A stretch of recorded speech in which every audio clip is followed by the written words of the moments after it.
agradecer à Casa do Povo de Moncarapaccio, agradecer ao Futebol Clube de Bias, agradecer à Dona Maria da Glória Conceição de Lagos e à Associação de Silves, Associação Resmalhar. Portanto, todos estes estiveram e também à Voz do Operário. Portanto, a todas estas entidades, o nosso agradecimento.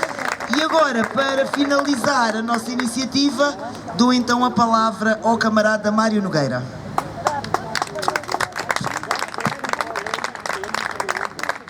Como disse aqui a camarada Catarina, eu vou acabar com isto.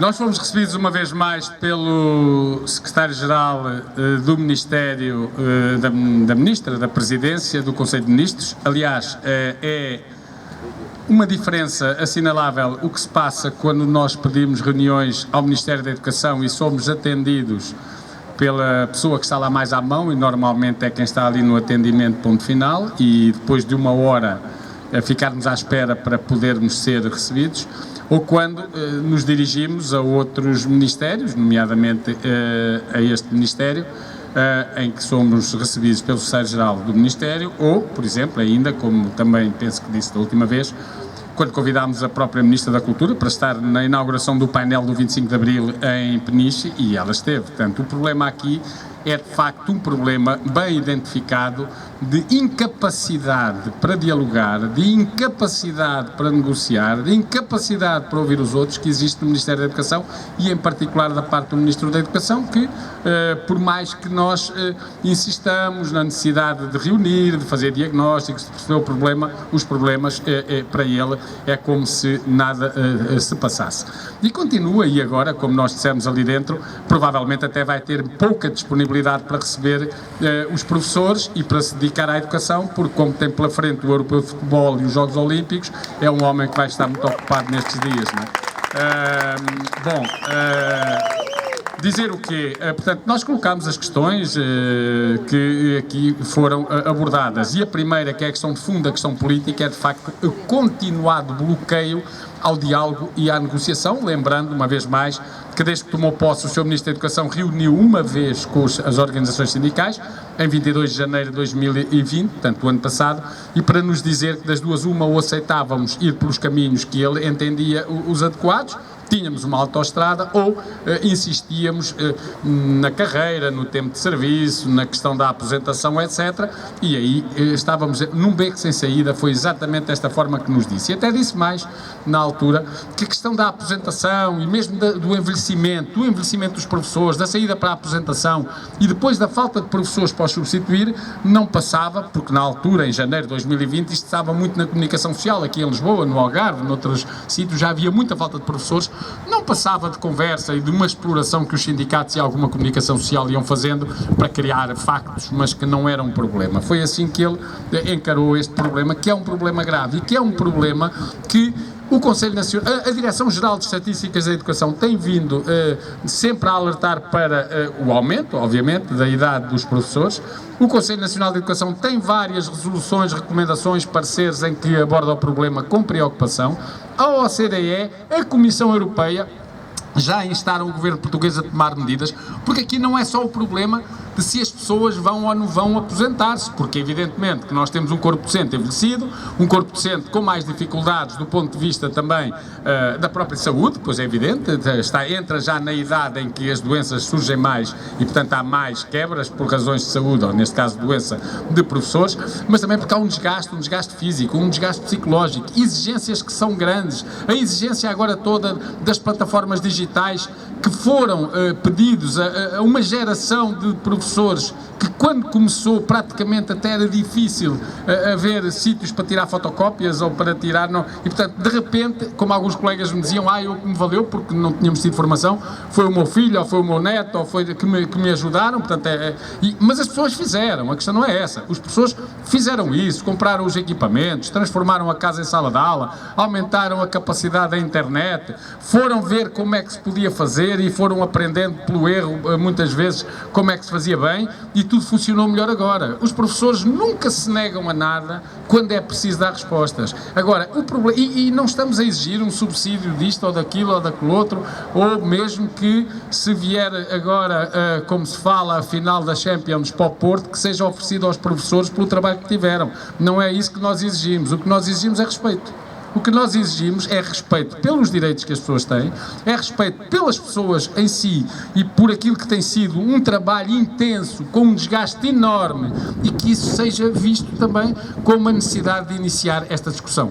Eu lembro que o Sr. Primeiro-Ministro e o Sr. Ministro da Educação, o Dr. António Costa e o Dr. Tiago Brandão Rodrigues, na campanha eleitoral para esta legislatura, se comprometeram a apresentar propostas para que os professores, eles começaram a dizer, em particular da monodocência, mas não apenas, mas que os professores com 60 ou mais anos pudessem ser libertados das aulas, da atividade letiva, sendo-lhes atribuída a outras atividades, nomeadamente acompanhamento de mais novos e tudo isso. Isso foi dito, está escrito na campanha eleitoral.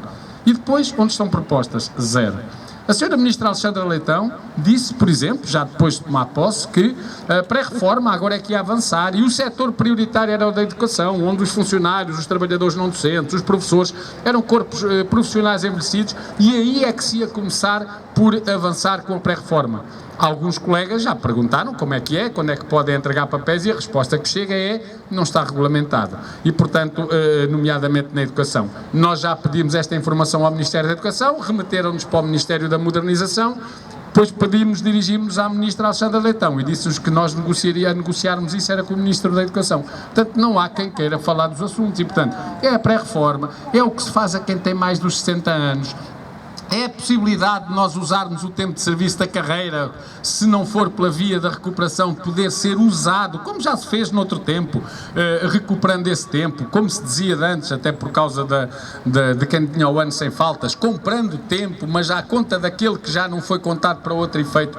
Enfim, há um conjunto de possibilidades para permitir que os professores possam, de facto, aposentar-se de uma forma justa e até antes de chegarem a um quadro de exaustão plena. Mas eles recusam completamente discutir, negociar, abordar estas questões. Isto não pode acontecer.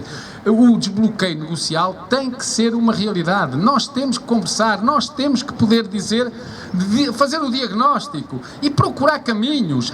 Nós sabemos que isto não se resolve de hoje para amanhã, nem para o mês que vem, nem para o ano que vem. Nós tivemos propostas para 6 anos para poder ir reduzindo também os encargos, poder ir mitigando o peso em termos orçamentais. Nós estamos disponíveis para tudo. Só não estamos disponíveis para uma coisa, que é continuarmos a ter um ministro que acha que a democracia é a sua democracia e da forma que ele a entende. E aquilo que ele entende é que não tem que dar satisfações a ninguém, não tem que reunir com as organizações e, portanto, não quer saber dos professores para nada, a não ser de vez em quando ir a uma escola, como ainda aconteceu aqui há tempos ali na Amadora, quando lá estávamos, e, por exemplo, ser dada uma ordem aos professores da escola que nesse dia ninguém podia ir de escuro, ninguém podia ir de negro, que era para não dar a ideia que estavam em protesto, ou coisas do género, como, por exemplo, meter os professores dentro das salas de aula e não os deixar de lá sair com os alunos para só lá estarem aqueles que vão lá bajular e bater palmas ao seu ministro, em particular os diretores e os seus assessores. Portanto, isto não pode continuar assim e nós vamos cá estar para a semana. Já dissemos ao Sr. Secretário-Geral, que já disse também que cá virá, que iremos continuar. Para a semana são as questões das condições de trabalho, a seguir teremos aqui as questões relacionadas com as carreiras. Agora, enquanto o bloqueio se mantiver, nós, pelo menos este mês, estaremos aqui, onde o Conselho de Ministros reunir, quando o bloqueio, ou pelo menos quando houver disponibilidade para uma reunião com a presença do Sr. Ministro, pois então nós estaremos, deixaremos de vir aqui e passaremos a ir lá reunir, porque é isso que queremos, ou seja, a luta que nós vamos desenvolvendo só existe porque há uma incapacidade, do ponto de vista democrático também, para o diálogo e para a negociação, e os problemas arrastam-se, como se sabe, na educação tem sido assim, infelizmente. Portanto, hoje foi uma ação muito engraçada, embora eu não era para ter sido chamado no início, como tínhamos combinado, o rapaz abusou, mas seja como foi, foi muito engraçado. Acho que ele esteve muito bem, estiveram muito bem. Oferecemos ao Sr. Secretário-Geral a caixa dos medicamentos com a bula também, para ele ter. porque também tinha, pronto, a bula no fundo acaba por ser, são as propostas e é também o levantamento da situação, e acho que foi mais uma bela iniciativa dos camaradas do Sul, com muita presença também de camaradas nossos e colegas de escolas aqui da zona da Grande Lisboa e de outras regiões, nomeadamente do Norte e do Centro, mais em representação, e nós vamos continuar, porque a luta tem que continuar e temos que começar já a pensar, se chegarmos ao fim do mês de maio e nós estivermos nesta situação em que não há resposta para os problemas, o que é que vamos fazer a seguir? Com uma certeza, não vamos baixar os braços e a seguir vamos continuar a lutar, porque só com luta, infelizmente, é que esta gente é capaz de ouvir e de ter capacidade para negociar. Infelizmente, sem luta não é capaz, e isso é pena, porque eu acho que era muito mais útil para todos que de uma forma democrática, e a luta é democrática também, mas pelo diálogo e pela negociação nós pudéssemos chegar a soluções. Se não sabem ouvir, enfim, aquilo que nós apelamos por essa via, vão ter que nos ouvir por esta via que é da luta. A luta continua, força para todos, e enquanto dirigentes e delegados sindicais e professores, que não são uma coisa nem outra, vamos todos ser os primeiros a estar na rua e a dar a cara para resolver os problemas. Obrigado uma vez mais por cá estarem e obrigado às camaradas do Sul.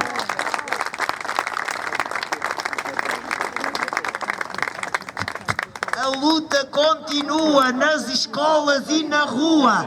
A luta continua. Nas escolas e na rua. A luta continua. Nas escolas e na rua. Colegas, obrigado pela vossa presença, obrigado pela vossa participação. Damos por encerrado.